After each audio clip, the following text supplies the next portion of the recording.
एका गावात दोन मांजरी राहायच्या. एक होती काळी मांजर आणि दुसरी होती पांढरी मांजर.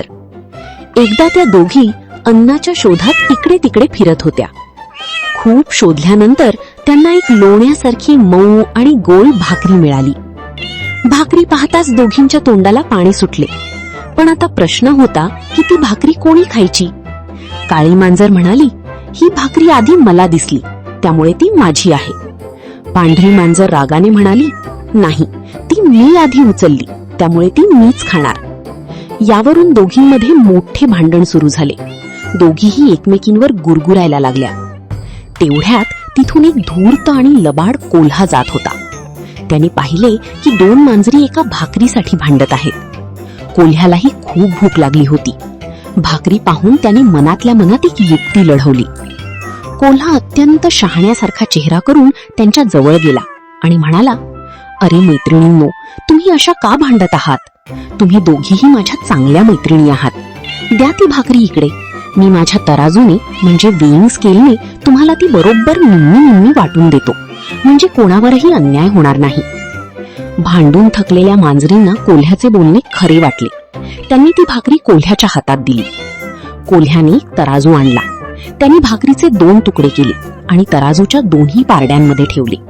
मुद्दाम त्याने एक तुकडा मोठा आणि एक छोटा केला होता. ज्या पारड्यात मोठा तुकडा होता ते पारडे जड झाल्यामुळे खाली गेले. कोल्हा म्हणाला, अरे रे, हा तुकडा थोडा मोठा झाला.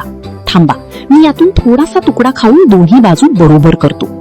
असे म्हणून कोल्ह्याने मोठ्या तुकड्यातून एक मोठा घास खाल्ला.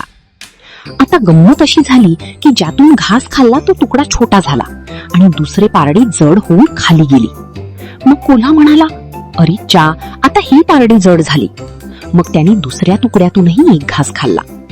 असे करत करत कोल्हा दोन्ही बाजूंचे तुकडे खाऊ लागला आणि भाकरी हळूहळू संपत आली. हे पाहून मांजरी घाबरल्या. त्यांच्या लक्षात आले की हा लबाड कोल्हा आपल्याला फसवत आहे. त्या घाईघाईने म्हणाल्या, कोल्हे दादा, राहू दे तुझे वजन करणे. आता जेवढा छोटा तुकडा उरला आहे तो आम्हाला दे, आम्ही आमचे वाटून घेऊ. त्यावर कोल्हा हसला आणि म्हणाला, अरे वेड्यांनो, मी एवढा वेळ तुमचे भांडण सोडवण्यासाठी मेहनत घेतली, त्याची फी म्हणजे मजुरी नको का मला?